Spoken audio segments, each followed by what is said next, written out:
Os rebeldes hutis do Iêmen entraram na guerra entre israelenses e o grupo Hamas. Hoje, os hutis assumiram a autoria de ataques com drones e mísseis contra Israel. A entrada do grupo no conflito abre uma nova frente para os hutis, que desde 2014 travam uma guerra contra uma coligação apoiada pela Arábia Saudita. O porta-voz militar huti disse em um comunicado televisionado que o grupo lançou um grande número de mísseis balísticos e drones contra Israel e que haveria mais ataques desse tipo por vir para ajudar os palestinos na guerra. E quem vai nos explicar sobre esse novo acontecimento envolvendo Israel é o professor Sandro Teixeira, da ECEM, a Escola de Comando e Estado-Maior do Exército. Professor, seja muito bem-vindo, obrigado pela participação aqui conosco.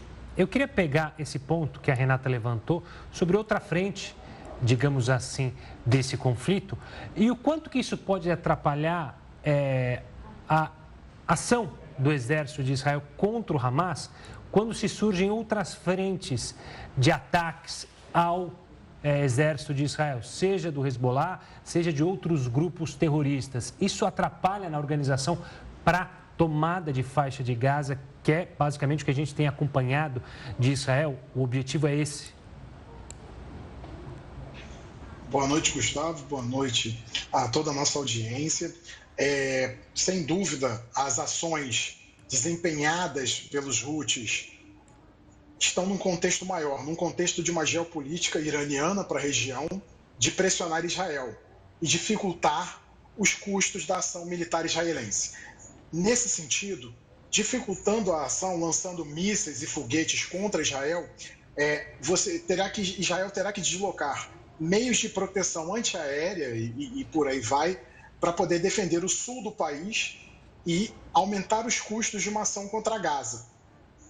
Então, além disso, demonstra um certo apoio ao Hamas nesse eixo de resistência, entre aspas, criado pelo Irã contra Israel.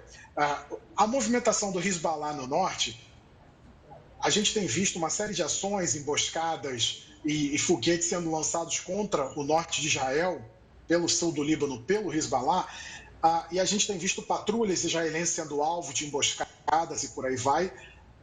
E tudo isso é no sentido de manter Israel tensionado, tendo que utilizar o máximo de tropas em todas as frentes, e aí tendo que talvez até dificultar uma ação direta sobre Gaza.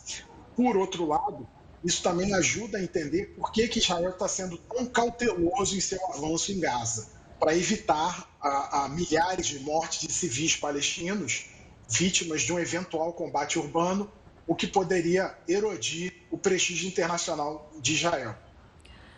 Professor, desde o ataque do Hamas, lá no dia 7 de outubro, a gente viu Israel respondendo principalmente com bombardeios, esses ataques aéreos. E aí ficou aquela expectativa dessa invasão por terra, que começou há poucos dias, algumas invasões pontuais. Qual que é a estratégia que o exército israelense está usando? Qual que é a explicação para isso? Bom, muito obrigado pela pergunta, uma boa noite. A estratégia ela é diversa do que foi utilizado em 2008 e 2009. Ela é diferente da invasão terrestre de Gaza em 2014. Ela é uma ação muito mais metódica, muito mais cuidadosa. O poder de fogo tem sido utilizado de maneira muito mais inteligente no sentido da busca da precisão dos alvos, no sentido do emprego judicioso das munições, justamente para impedir que Israel fique num fogo cruzado com militantes do Hamas, terroristas do Hamas e de outros grupos islâmicos terroristas ali em Gaza e com civis no meio disso. Então, a gente viu uma ordem de evacuação para a Palestina ali em Gaza. Saiam do norte e vão para o sul em 48 horas e isso levou 2 semanas. Foi justamente o fato da preparação de Gaza, do norte de Gaza, como um campo de batalha. E essa ação israelense ela é metódica, inclusive para que sejam detectados túneis por meio de tecnologia de sensoriamento e drones, para que você possa ir destruindo essas estruturas que estão a serviço do Hamas e dos grupos terroristas ali. Professor, pegando um pouco desse gancho sobre essa ação do exército de Israel, Durante discussões na ONU, muito se falou em cessar-fogo. Israel sempre se mostrou contrário a esse cessar-fogo. Do ponto de vista militar, o quanto um cessar-fogo nesse momento da guerra podia dificultar as ações israelenses e o quanto que o Hamas poderia se aproveitar desse cessar-fogo para ou reunir forças ou para criar novas táticas para se defender e até atacar Israel?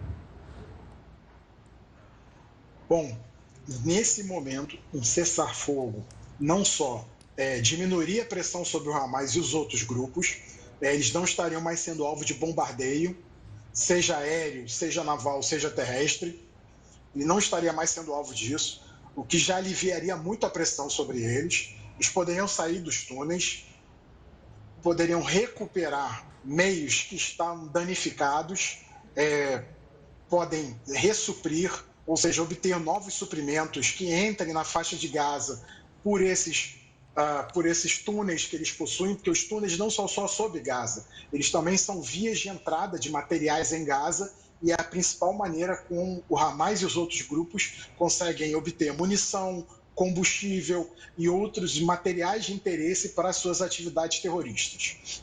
Então, um cessar-fogo nesse momento daria tempo do grupo se reagrupar, recompletar claros abertos pela ofensiva israelense e aí poder planejar e lançar novos ataques contra Israel.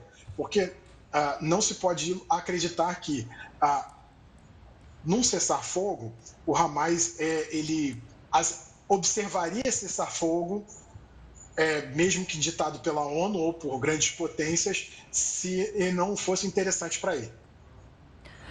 Professor, olhando especificamente ali para o território de Gaza, para a geografia, que é bem peculiar, quais as maiores dificuldades que o exército israelense vai encontrar nessa invasão? Bom, é um terreno muito aberto, sem grandes acidentes, então o desafio aí é se dar mais pelos túneis. O desafio se dá muito mais aí por descobrir e localizar as entradas desses túneis e a própria questão da configuração das cidades ali de Gaza. Cidade de Gaza, o campo de Jabalia, Khan Yunis, Rafah e por aí vai. Então, essas cidades são o local que o Hamas espera atrair as forças de Israel para que ele possa realizar combates nos quais os civis estejam no meio do caminho e possam se tornar feridos ou mortos, e aí com isso sejam filmados e utilizados, explorados dentro de uma dimensão informacional para atacar Israel na dimensão da mídia, na dimensão de uma ação psicológica voltada para a comunidade internacional, dizendo que Israel não estaria observando o direito de guerra. Então, até a ação americana de dizer a Israel é necessário respeitar a regra da guerra, a guerra tem regras, é um chamamento a mostrar que Israel deve agir de maneira a evitar o máximo de baixas civis possíveis nessa operação. Então, o desafio é esse, é tentar calcular como combater o inimigo no cenário urbano devastado, destruído, com civis ali e que estão tendo a sua evacuação impedida pelo Hamas, impedida pela Jihad Islâmica e outros grupos, e aí você teria, como é que se pode dizer, você teria uma tentativa de colocar corredores para que essas pessoas possam seguir. A pausa seria interessante, mas uma pausa humanitária, mas do ponto de vista das operações militares, Israel continuará até o ponto que ela considerar que o Hamas está degradado o suficiente para não lançar outros ataques contra Israel. Professor, ainda falando sobre uma logística no momento de guerra, chama a atenção não só na guerra entre Israel e o Hamas, mas a gente também acompanhou isso durante o ápice da guerra entre Rússia e Ucrânia, muitas vezes ataques noturnos. Do ponto de vista de logística, por que a escolha de ataques noturnos? O horário tem alguma contra-inteligência, inteligência em utilizar horários diferentes para os ataques? Sem dúvida. A utilização de um ataque, principalmente por meio de poder aéreo e bombardeio de artilharia noturno, é de você manter o seu inimigo sob pressão. ou seja, ele não consegue descansar, ele não consegue obter novos suprimentos, ele não consegue evacuar feridos, então ele acaba ficando paralisado, porque ele recebe ataques à noite e de dia. Então ele não sabe qual é o horário que ele vai poder obter novos suprimentos, evacuar feridos e por aí vai. Então, esses ataques que estão sendo feitos, principalmente no final da noite e início da madrugada, pelas forças de defesa de Israel contra posições do Hamas e dos outros grupos, é no sentido de colocar uma grande pressão sobre esses grupos e mostrar a eles que não existe uma hora segura para agir, porque eles sempre estarão como alvos das forças de defesa de Israel. Professor Sandro Teixeira, da Escola de Comando e Estado-Maior do Exército, agradeço demais a sua entrevista. Uma boa noite para você e até uma próxima.